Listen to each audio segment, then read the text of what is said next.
제물을 드리는 사람 아벨과 그 제물은 연락하여서나 말이죠. 하나님이 받으실 때, 제사를 받으실 때 제물과 함께 그 사람의 마음의 중심도 받으신다는 이야기입니다. 이 예배가 다른 예배죠.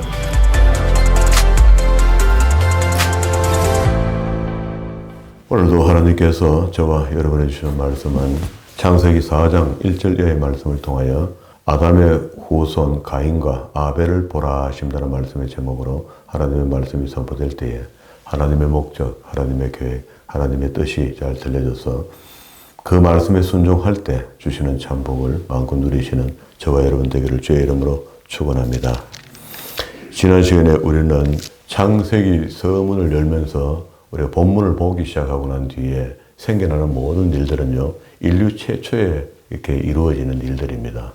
이해가 그렇게 되어야지 성경이 보이지 않겠어요? 오늘 우리가 봤던 본문의 말씀 속에서도 첫 번째 살인이 일어나는, 첫 살인이 일어난 겁니다. 그래서 인간이 처음 타락하고 난 뒤에, 그게 아담과 하와가 실수하고 난 뒤에부터 시작해서 계속 처음 생기는 일들이 계속 생겨지는 겁니다. 3장에 지난 시간에 본 대로 인간의 타락과 그게 하나님이 타락하면 반드시 보응하신다는 걸 알아야 돼요. 용서하시되 보응하신다. 그러면은 그 형벌에 대해서 뱀에게는, 여자에게는, 아담에게는 서로 죄를 떠넘겼습니다. 근데 죄의 속성이 이렇다는 겁니다. 나는 괜찮은데요, 자아가 나빴어요. 우리 부모들이 다 그렇게 하죠. 아이들 둘이 싸우면 우리 아는 괜찮은데 저쪽 집에 아가 못되가 그렇다 하면서 자기 아이를 챙기기 시작합니다. 이런 것도 좀 죄죠, 죄. 그랬더니 그 죄를 덮으시려고 장차 예수 그리스도를 보내주실 것을 미리 여기서 이야기한 듯한 말씀이 3장 21절에 있었죠. 여호와 하나님이 아담과 그 아내를 위하여 가죽 옷을 지어 입었더라. 여기서 생가죽 옷을 지어 입었더라. 이렇게 이야기하면 생각이 좀 바뀝니다. 이게 생가죽이라는 게 피가 묻어 있잖아요. 그 피가 덮었다 이런 말이거든요. 죄를 덮었다. 그래서 마지막에 그리스도께서 오셔서 피를 흘려 어린 양을 대신해서, 염소를 대신해서, 소를 대신해서 당신이 죽어주심으로 피를 흘려 희생 제물이 되어준 거죠. 그래서 그때부터는 우리가 짐승 제사를 드리는 것이 아니고 예수 그리스도의 이름으로 하나님께 나아갈 수 있는 담대함을 얻게 됐다. 이렇게 우리 매 예배 때마다 고백하죠. 그리고 이제 4장에 와서 가인과 아벨 이 두 사람이 첫 인류 이제 조상 다음의 조상이다, 그죠? 이 사람들이 태어났는데 제일 처음으로 하나님께 제사를 드리게 된 겁니다. 이것도 첫 제사죠. 인간이 하나님께서 천지를 창조하시고 난 뒤에 인간에게 처음으로 받는 제사가 되는 거죠. 예배가 되는 겁니다. 그러니 예배가 얼마나 중요합니까? 죄가 중간에 들어오면은요, 에베소서에서는 그렇게 이야기했습니다. 죄가 중간에 우리한테 개입되는 것을 담이라 했습니다. 담. 그게 하나님과 우리 사이에 담이 세워지면 거리가 멀어진 거죠. 그래서 그걸 갖다가 화목제물로, 번제로 화목제물로 나가서 죄는 사함받고 화목제는 하나님과 화해하는 겁니다. 그렇게 해서 피끈하게 가까이 있으면은요, 불편한 듯 해도 안전합니다. 이게 우리 윗사람들하고 같이 있으면 불편하긴 하죠. 그러나 윗사람은 힘이 있기 때문에 나를 보호해 줄 수 있거든요. 그런 논리가 하나님과 우리 사이의 관계를 그렇게 만들어가는 거는, 왜 어떻게, 여기는 이제 보통 안전한 게 아니죠. 마귀로부터 안전한 거니까. 안전할 만하잖아요. 그게 하나님과 예배의 성공자가 되어야 된다는 겁니다. 매주 드리는 예배. 왜 하나님께서 1년에 한 번만 하면 되는데, 구약에서는, 신약에서는 왜 매일 이렇게 예배를 하라 하노? 그런 소리 하지 마십시오. 구약에서도 아침 제사와 저녁 제사가 있었습니다. 매일 같이 드리는 제사가. 그렇게 새벽 기도가 한국에서만 만들어진 게 아니고 원래 유대인들이 처음부터 새벽 기도 했습니다. 새벽에 외에는 찬송도 있고요, 시도 있고요. 그게 우리만 이제 생각을 그래 하는 거죠. 새벽에 미명의 시간에 하나님을 만날 수 있는 마음이 생겼다는 것만 해도 감격이고 감사한 거고, 그러니까 이거는 뭐 특별한 사람들이 하는 것도 아니고 당연히 하나님의 백성들은 하루를 첫 시간을 하나님께 드리면서 경건한 시간으로 시작해서 또 저녁에 기도로 마치는, 당연히 그렇게 해야 되는 거죠.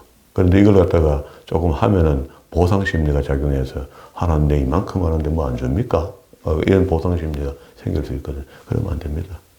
그래야지 아니하실지라도 우리가 해야 될 도리를 다 하는 겁니다. 이거 한다고 보장이 될 것 같으면은 새벽기도 안 나올 사람 어디 있습니까? 죽자 사자 나와야 되죠. 이 아담이 그 안에 하와와 동침함에 하와가 잉태하여 가인을 낳고 또 이르시되 내가 여호와로 말미암아 덕남하였다 하니라. 2절입니다. 그가 또 가인의 아우 아벨을 낳았는데 아벨은 양치는 자였고 가인은 농사하는 자였더라. 지극군이 달랐습니다. 달랐는데 이 두 사람이 세월이 지나면서 하나님을 예배해야 되겠다 하는 마음이 생겼던가 봐요. 그래서 세월이 지난 후에 가인은 땅의 소산으로 제물을 삼아 여호와께 드렸고 가인이 예배하는 거에 나도 해야 되겠다 하고 아벨도 자기도 양의 첫 새끼와 그 기름으로 드렸더니 아벨과 그 제물은 연락했다. 이게 주어입니다. 이 제사에서는요, 우린 제사에 제물만 드리면은 하나님이 다 기뻐하시는 것 같다. 요즘도 우리가 예배, 좀 세상에서 좀 제멋대로 살다가 규범 없이 살다가요, 교회 들어올 때 하나님께 예물 좀 적당히 넉넉하게 좀 드리면은 그 목사님 기분이 좀 나았지 하나님 기분은 움직이지 않습니다. 똑같습니다. 그 전과 후나. 이게 예물의 마음을 뺏기는 하나님 같은 우리 믿을 필요 없습니다. 그러나 그 예물의 정성이 있다면 달라집니다. 애정과 정성이 있어야 되는 거죠. 여기면 그거잖아요. 아벨 자신도 받았죠. 예물을 드리는 사람, 아벨과 그 제물은 연락하여서나 말이죠. 하나님이 받으실 때, 제사를 받으실 때 제물과 함께 그 사람의 마음의 중심도 받으신다는 이야기입니다. 이 예배가 다른 예배죠. 두 예배를 나타냈는데, 그죠? 가인과 그 제물은 연락하지 아니하신지라 가인이 심히 분하여 안색이 변했다. 그러면은 우리가 어떤 제사를 드려야 되며 어떤 예물을 드려야 되는가? 예물은 당연히 드리는 것, 보이는 것 맞습니다. 그러나 그 예물을 드리는 사람의 자세가 자기 자신도 드리지 못하면서 돈 얼마 갖고 재물 얼마 갖고 대신 하려 했던 나쁜 생각이죠. 대충 하는 것. 그거 잘못된 겁니다. 그래서 한 번의 예배를 드리더라도 성공적인 예배를 드릴 수 있다면 하는 거죠. 그러니까 하나님 기뻐하시는 제사를 드릴 수 있다라고 하는데 우리는 그걸 신약 성경에서는 그 성경을 보면서 그렇게 하죠. 6일 동안 열심히 사는 거 이거 전체가 하나님께 드리는 제사가 되어야 된다. 예배가 되어야 된다. 그리고 주일날 와서는 쉬어라 했으니까 하나님의 몸된 성전에 나와서 하나님과 교제하면서 자기를 점검하는 시간이다. 내가 얼마나 예배를 잘 드리고 왔는지. 그래서 매일같이 예배가 성공적인 사람. 6일 전체가 다 예배가 되고 마지막 날 안식일에는 교회 와서 우리는 이게 실질적인 예배 같은데 이때 와서 하나님께 점검받는 것 같은 그런 어떤 시간이 되었으면 좋겠다. 이렇게 표현했죠. 그래서 가인과 그 제물은 연락하지 아니했다. 그러니까 가인이 화가 난 겁니다. 이것도 최초의 살인자가 되는 겁니다. 이 일로 인해서. 여호와께서 가인에게 이르시되 내가 분하여 하면 어찌미며 안색이 변하면 어찌미뇨. 내가 선을 행하면 어찌 나를 들지 못하겠느냐. 그러면 반대로 이야기하면 반어법이죠. 선을 안 행했다는 이야기죠. 악을 행했다는 이야기입니다. 선을 행치 아니하면 한 수 가르쳐 줍니다. 죄가 문 앞에 엎드려지느니라. 우리가 문 앞에 엎드려졌다는 것은 출입하는 곳이잖아요. 사람이. 매일 자기 집을 출입하는 게 하루도 출입 안 하는 날이 없잖아요. 왔다 갔다 안 하는 날이 없잖아요. 그런데 자기 집 앞에서 매일 죄 앞에서 걸려서 넘어간다 생각해봐요. 굉장히 괴로운 일입니다. 그래서 이거를 이길 수 있는 방법은요. 어디든 출입하고 우리가 왔다 갔다 해야 되니까 다닐 때 어떻게 해야 되느냐. 그러면 당연히 선을 행하고 다녀야 되겠죠. 죄가 내 문 앞에 엎드려져 있으니까 그거 걸리면 맨날 죄를 지게 되는데 차라리 반대로 선을 행하지 않으면 이렇게 된다니까. 선을 행하면 괜찮겠죠. 억지로 하는 거 말고. 그리고 억지로 예수 믿는 거 갖고 어떻게 구원받으려 합니까? 억지로 믿어갖고는 안 됩니다. 억지로 믿는 거는 자기 스스로 위로하려고 다니는 거고 참으로 진실로. 그래서 요즘은 바른 믿음이라는 단어가 나왔잖아요. 바른 신앙, 바른 믿음. 가짜가 워낙 많으니까. 그래 문에 엎드려진다. 죄의 소원은 내게 있으나 너는 죄를 다스릴지니 죄하고 아주 가까워진다 이런 말입니다. 가인이 그 아우 아벨에게 고하니라. 그 후 그들이 들에 있을 때에 가인이 그 아우 아벨을 쳐 죽이니라. 이 첫 번째 살인이 됐습니다. 여호와께서 가인에게 이르시되 내 아우 아벨이 어디 있느냐. 그가 가로되 내가 알지 못하나이다. 내가 내 아우를 지키는 사람입니까? 그의 앞에 아버지 닮았죠. 아담 아버지. 하와 어머니 닮았죠. 3장에서 그랬잖아요. 12절에 아담이 가로되 하나님이 주셔서 나와 함께 하신 여자가 그가 나를 나무 실과를 내게 줌으로 내가 먹었나요? 핑계입니다. 그랬더니 이 여자가 다시 뱀이 나를 꿰갖고 먹였습니다. 이렇게 떠밀었습니다. 이게 죄의 속성이 이런 거라는 겁니다. 죄라는 걸 우리가 단순하게 이야기가 어렵잖아요. 물론 뭐 살인하는 거 죄지만 여기서 이야기하는 거는 첫 번째 죄를 짓게 되는 게 떠넘겼다는 거, 떠넘겨. 나는 아닌데 자가 그랬어요. 이렇게 하는 거죠. 12절과 13절에 있습니다. 그죠? 이제 이렇게 속성이 있으니까 자식들도 대부분 비우는 거죠. 아벨이 듣느냐? 가로되 내가 알지 못하나이다. 내가 아우를 지킨 자니까 이렇게 변명했습니다. 가로되 내가 무엇을 하였느냐? 하나님 다 아시죠. 전능하시니까. 그러니까 묻는 겁니다. 이때 바른 고백을 한다면 용서의 여지가 있는 거죠. 그런데 그렇지 않습니다.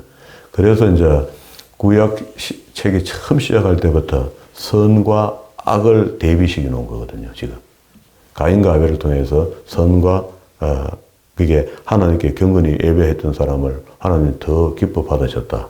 그런데 자기는 흉내만 냈더니 안 받으셨다는 거예요. 예배를. 거기에서 화가 나서 질투가 나서 화가 나서 죽였다는 거잖아요. 10절 가라사대 내가 무엇을 하였느냐? 내 아우의 핏소리가 땅에서부터 내게 호소하느니라. 땅이 그 입을 벌려 내 손으로부터 내 아우의 피를 받았은즉 내가 땅에서 저주를 받으리니 내가 밭가라도 땅이 다시는 그 효력을 내게 주지 아니할 것이요 너는 땅에서 피하여 유리하는 자가 되리라.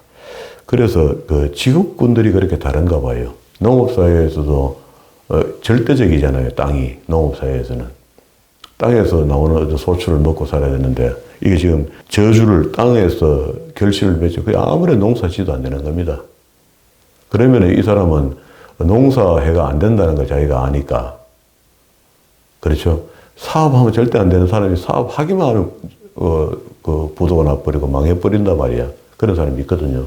직장인으로 사는 게 훨씬 더 좋은데 이 사람이 기능이나 모든 면에서 그게 나왔다면 그걸 하는 게 직장 하는 게 맞죠. 그 다른 친구들 보니까 사업하니까 돈을 많이 버니까 나도 한번 해봐야 되겠다 하고 흉내내다가 가는 거죠. 계속 실패하는 거죠. 우리 연예인들 중에 보면은 안 되는 사람들 이렇게 누구 나오잖아요.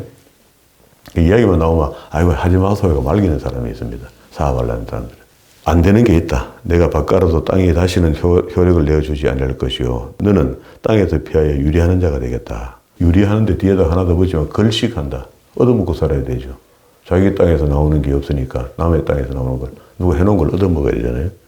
가인이 여호와께 고하되 내 죄벌이 너무 중하여 견딜 수 없나이다. 주께서 오늘 이 지면에서 나를 쫓아내시온즉 내가 주의 낯을 배웁지 못하리니 내가 땅에서 피하여 유리하는 자가 될지라. 무릇 나를 만나는 자가 나를 죽이겠나이다.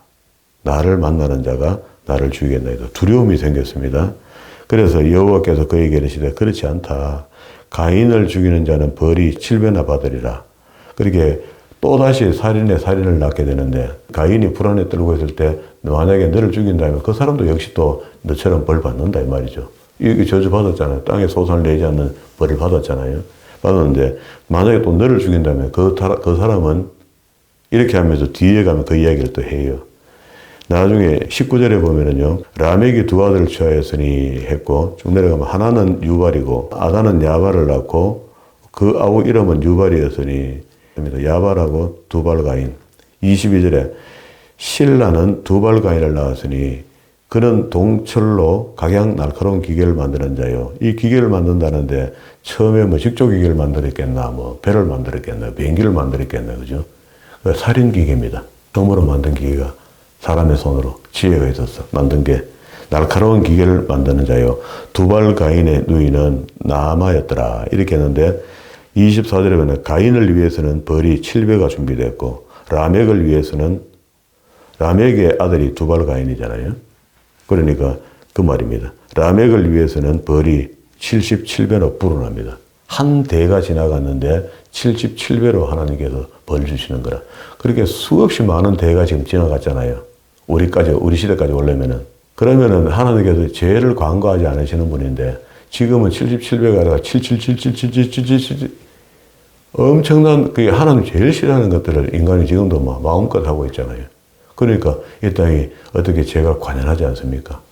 그게 노아의 홍수가 있을 때에 노아의 홍수 사건 때문에 했을 때 그때도 그 땅이 비옥한 땅이었고 사람이 수없이 수백 년을 한 가정에서 아이를 생산해내니까 12명 정도가 아니고 이거는 한 몇백 년 살면서 아이를 생산하잖아요. 그러니까 인구가 확장이 엄청 되었습니다.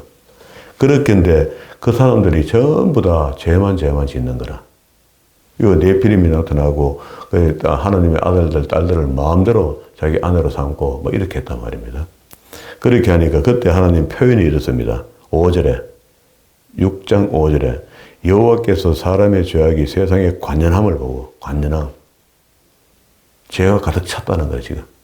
그러면은 우리가 젖과 꿀이 흐르는 가나안 땅에 첫 번째 출애굽에서 3일 길만 하면 간다 했잖아요. 직진해가 올라가면은요.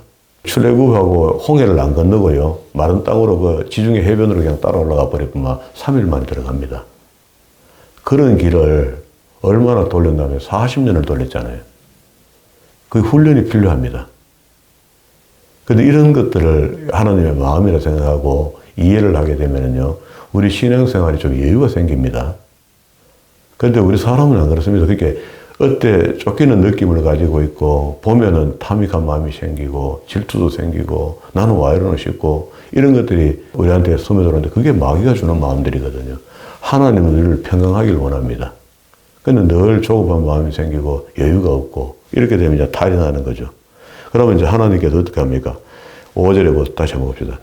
6장 5절에 여호와께서 사람의 죄악이 세상에 관연함과 그 마음의 생각의 모든 계획이 항상 악할 뿐임을 보시고 땅 위에 사람을 지었음을 어떻게 해요? 한탄한다 했습니다. 그게 하나님이 후회한다는 이야기거든요. 이 말이 나함 이런 말이 원어가 나함이라는데 이게 직역이 하면요 후회한답니다. 하나님이 하신 일을 후회하는데 이게 나중에 또 있죠. 뒤에 사울을 왕 세워달라고 그렇게 오게 돼가 결국 사무엘 때 왕을 세워줬죠. 그거 세우면 불의하다. 너희 손해다. 몇 번 이야기를 해도 안 돼요. 결국은 왕을 세워줍니다. 사울을. 세웠는데 아니나 다를까 혹시 했는데 아니나 다를까 바로 돌아서 하나님이 내가 사울 왕 세우는 후회하노라. 여기 후회하노라 똑같은 나함. 그게 하나님을 우리가 너무 몰라서 그래요. 이해가 잘 안 돼서 그래요. 그게 어떨 때는 하나님께서 우리한테 좋게 될 것 같은 그 응답이 막 떨어져서 하나님이 기뻐하시는 값도 하는데 속이 터져서 그냥 죽을 때도 있습니다. 그게 너무 억척 같은 기도를 하니까 그래 알았다 한번 해봐라 네 마음대로. 우리 부모 우리도 그래서 자식이 하도 쫄으면은 자전거 사면 야야 위험하단다 하는데 죽어도 살라가면 어쩔 수 없이 이제 좀 크거든 사줄게. 그냥 빡빡 오기 내가 우고 찡찡 밥도 안 먹고 하면 또 하나 사주잖아요. 사주만 그러면 무릎 깨가 오고 사고 나죠, 그죠?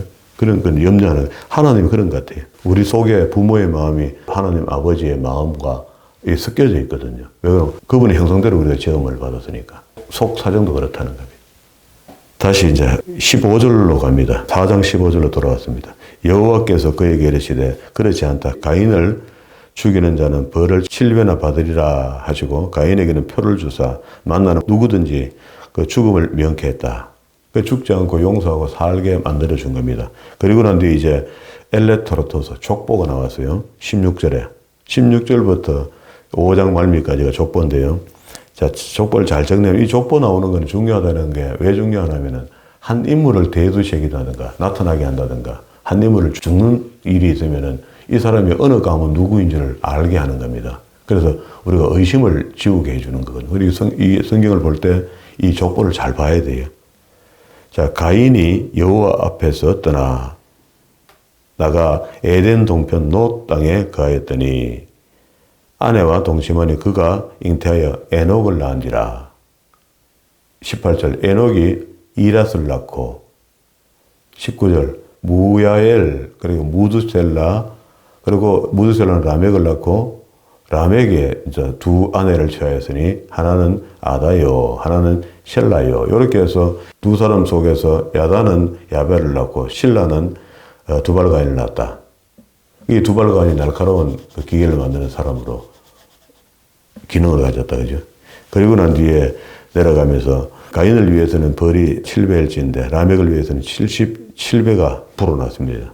그리고 난 뒤에 가인의 이야기가 여기서 끝이 나면서 다시 이 일은 이렇게 흘러가고 있는 중에 족보 속에 25절에 아담이 다시 아내와 동침하며 그가 아들을 낳으니 이름을 셋이라 했다.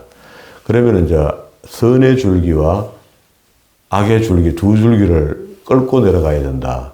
이렇게 표현했잖아요. 그러면 가인과 아벨에서 선과 악이 보여졌고, 그래서 가인은 악인데 살았습니다, 지금. 자기가 살인을 하고도 살았는데, 다시 아담 쪽에서, 어머니 쪽에서 자식을 놓기 시작했는데, 첫 번째 난 자식이 셋이라는 겁니다. 그럼 셋이 선의 줄기로 되는 거예요. 이게 구속선의 줄기가 됩니다. 첫 줄기부터 이렇게 줄기가 만들어진다고. 가다가 보면 자꾸 바뀝니다, 이렇게. 악의 줄기도 계속 바뀌어요. 26절에 셋도 아들을 낳고 그 이름 에노스라 하였으며 그때의 사람이 비로소 야훼 여호와의 이름을 불렀더라. 하나님을 처음 야훼라 이렇게 하면서 불렀다는 겁니다. 그리고 난 뒤에 5장 1절부터 32절까지 다시 아담의 족보를 다시 설명해 줍니다.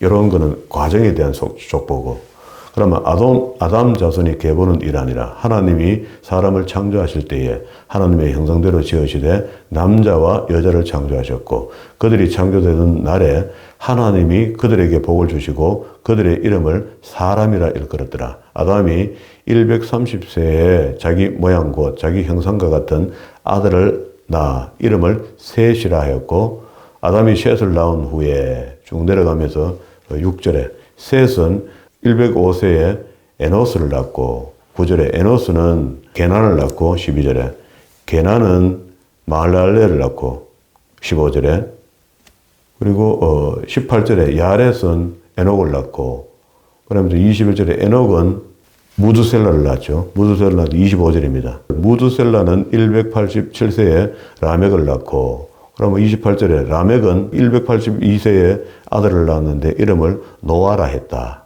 이제 앞면에 있는 이름이 나왔다, 그죠?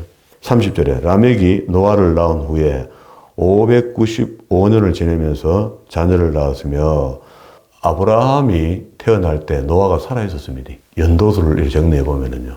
그렇게 굉장히 가깝습니다.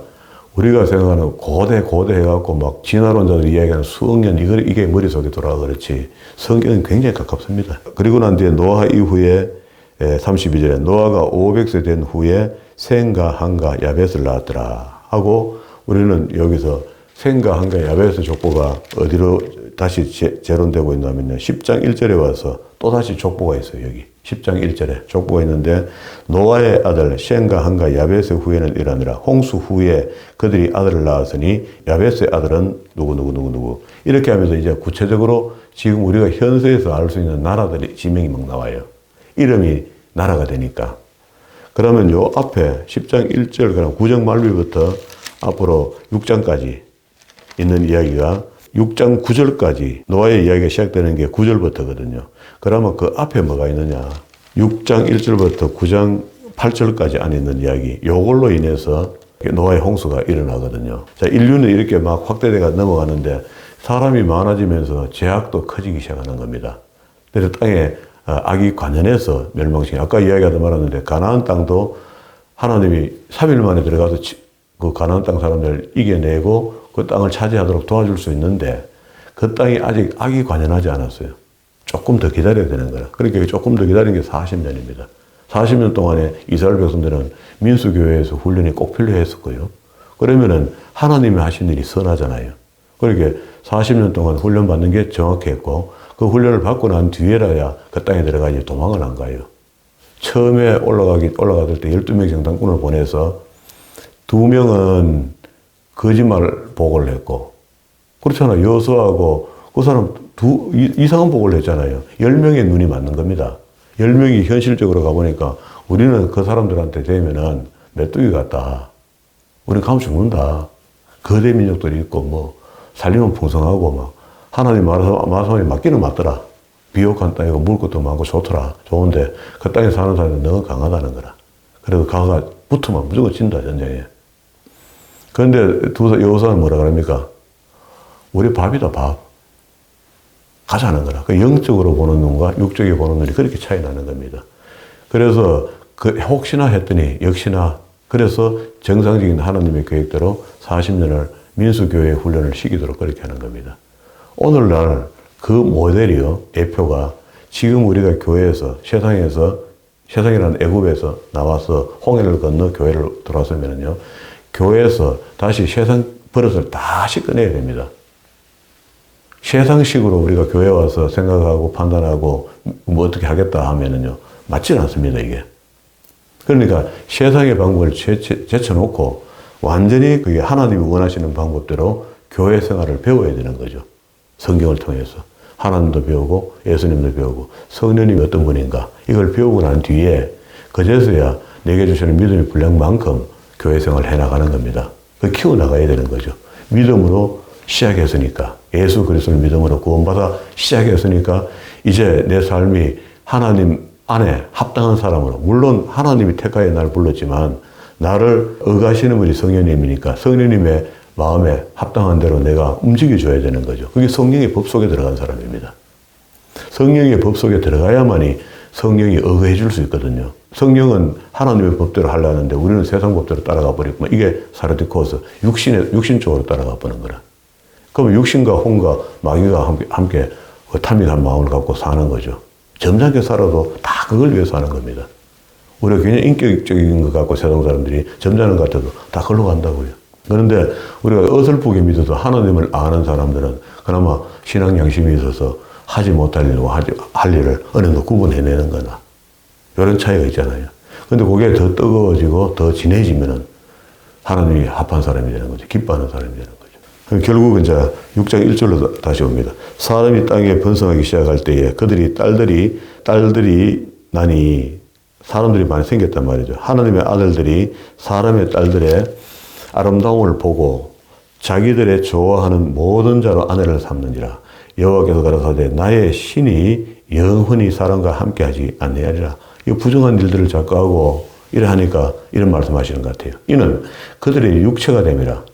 한다는 짓이 사르디코스, 고기 덩어리 같은 짓만 하고 있다. 사르디코스라는 게 고기 덩어리 이런 말이거든요. 그러나 그들의 날이 120년이 되리라. 여기서부터 이제 날짜가 확 줄기 시작합니다. 뭐 수백 년을 살다가 당시에 땅에 네피림이 있었고 그 후에도 하나님의 아들들이 사람의 딸들을 취하여 자식을 낳았으니 그들이 용사라. 고대의 유명한 사람들이더라. 이 성경에 이런 사람들을요, 바사나옥 지방에 바사나옥 왕의 백성들이 거대 민족들이 있었다는 겁니다. 뭐 골리앗 이것도 같고요, 장대한 애굽 사람들 뭐 이렇게 할 때도 그 거인족입니다. 안악자손 이것도 그렇고요, 수스로족 이런 것도 그렇고, 너위임 같은 이런 사람들 전부 다 거대 민족입니다. 3m, 키가 보통 3m가 넘고, 지금도 우리보다 키 큰 사람 2m 넘는 이런 사람도 있잖아요. 이게 네피림에 속하는 사람들이고, 이 사람들이 이걸 네피림이라는 단어를 직역하면 벌목공, 거인, 대장부 뭐 이런 뜻이거든요. 그러니까 우리가 생각하는 것보다 훨씬 더 큽니다. 지금도 그 지구상 전체 표면에 상당히 많은 분량의 거인의 두개골이 그냥 나와요. 그때 생생하게 장경이 뼈, 무릎에서 발목까지 있는 뼈가 우리 키만한 게 있다고. 이거는 뭐 도대체 상상을 할 수가 없는 거라.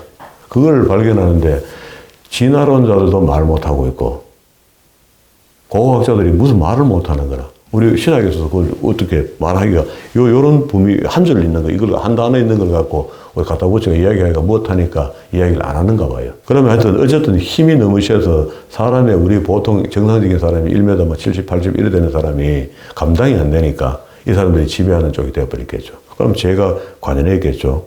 그리고 5절에 여호와께서 사람의 죄악이 세상에 관연함과 그 마음에 생각하는 계획이 항상 악할 뿐을 보시고, 이제 충분하죠. 당위성이 있어야 하나님 심판하시거든요. 땅 위에 사람 지었음을 한탄하사 마음에 근심하시고, 그 하나님 입장입니다. 그러니까 사람을 지었을 때 일부 일처가 하나님 뜻이거든요. 그걸 위배한 거야. 위배했는데 너무 거대 민족이 하니까 그 사람들로서는 제재도 안 되고 법 같은 소리 하고 있네 하고 힘이 있으니까 완력으로 정리했다는 거죠. 그때는 이걸 보면서 하나님께서 마음이 근심하시고 이걸 어찌해야 되노?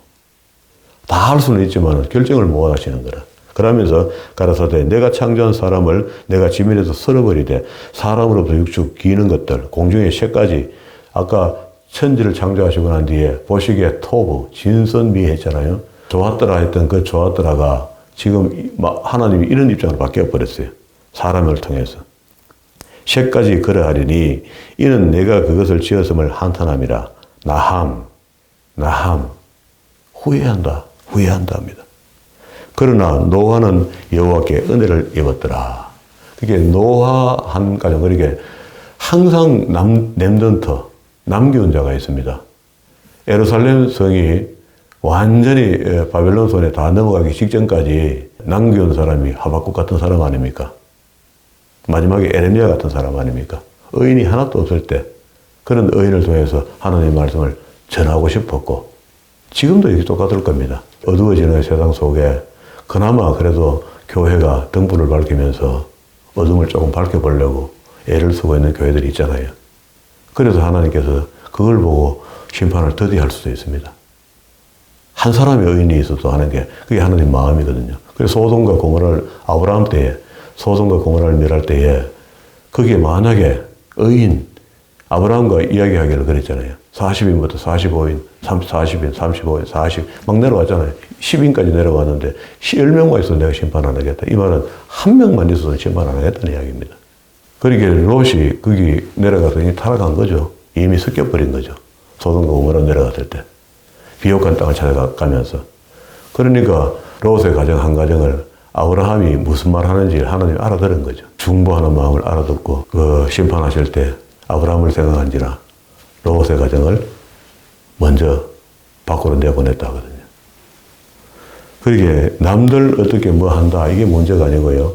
내가 오늘 하나님 앞에 어떻게 살고 있는가 이게 중요한 겁니다. 남들한테 그냥 놔두면 돼요. 우리가 그 사람들한테 선한 영향력만 미치면 되거든요. 그래 그 사람이 언젠가 봤더니 야, 그 집사님 보니까 나도 내 신앙이 이래가 안 되겠더라 하고 회심이 된다면은 그 기회가 되는 거잖아요. 그게 내 하나, 이런 내 하나가 여럿이 되면은 성냥개비 하나로 캔 불은 너무 작지만 성냥개비를 10개 캐면은 밝아지고 100개 캐면 더 밝아지겠죠. 그게 그런 겁니다. 우리 미약한 것 같지만 미약한 이 불이 불면은 꺼질 것 같은데도 여럿이 모여서 연합하게 되면 그게 커진다. 그게 우리 기독교인들이 하나가 잘 지금 안 되고 있잖아요. 원래는 우리가 하나 잘 돼야 됩니다. 하나님 중심으로. 그런데 그게 전부 다 각계 전투하듯이 세상의 논리를 집어넣어갖고, 사랑이 많이 희석돼 버린 거죠. 나부터 시작해서.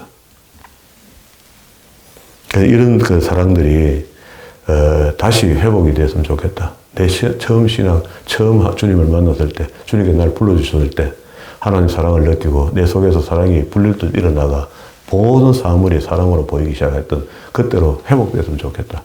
각자가 전부 다. 그런데 그런 일은 어려울 겁니다. 그래야지만이 종국사주 종말의 심판이 가까워지거든요. 그래서 교회에 믿는 사람이 하나도 없을 때, 사람은 우르르 걷는데, 가득 차 있는데, 그 속에 정말로 하나님이 보셨을 때, 믿음 있는 자가 없을 때 심판하러 오시는 거라. 그렇게 보시면 됩니다. 우리 계시록 받을 때 마지막에 이 한낫을 휘두를 때가 주님 오시기 직전이거든요. 마지막에 하나님의 사람들이, 믿음 있는 사람들은 다 거둡니다. 그렇다고 본다면은 우리 교회에 끝까지 남아있는 거 좋지 못하다, 그죠? 열심히 잘해서 오늘 내 신앙으로 지금 그만해도 천국 갈 수 있나 없나. 이 문제 우리가 해결해야 되겠죠. 자, 오늘 여기 8절까지, 6장 8절까지. 그리고 이제 9절부터 노아의 사적은 이러하니라. 그러니까 노아의 일들이 아까 9장 말미까지 이어지는데 그 안에 노아의 홍수가 준비되고 심판이 있고 홍수가 그치고 그리고 하나님께서 축복해 주시면서 무지개 언약까지 해주는 이런 이야기를 다음 시간에 보도록 그렇게 하겠습니다. 오늘 여기까지 정리했습니다.